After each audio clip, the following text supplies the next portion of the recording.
Hoy vamos a aprender acerca de remedios para la bronquitis en perros.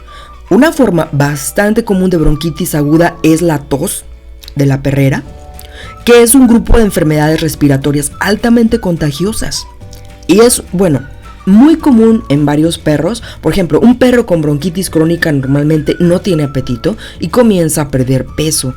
Algunos perros pueden desarrollar bronquitis si son alérgicos a ciertos alérgenos ambientales como el polvo de la casa, el humo de cigarrillo. Los parásitos tales como gusano de pulmón también pueden causar bronquitis crónica en perros. Y los remedios que te voy a compartir son dos de los mejores remedios, así que presta mucha atención. Remedio número 1, verter una cucharada de raíces de malvavisco previamente lavado y picado en 1 litro de agua. Hervir por 10 minutos, dejar refrescar y mezclar con agua que toma a lo largo del día tu perro.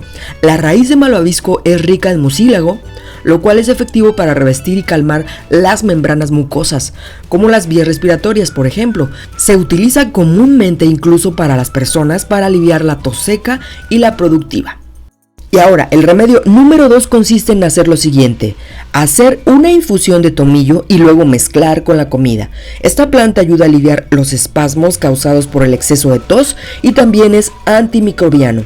Así que ahora ya tienes 2 remedios fáciles de preparar en casa para que, por ahí tu mascota deje de padecer bronquitis, que realmente es una bronquitis muy severa cuando ellos dejan de alimentarse, pierden peso y vamos a acabar con eso con estos remedios que has aprendido el día de hoy.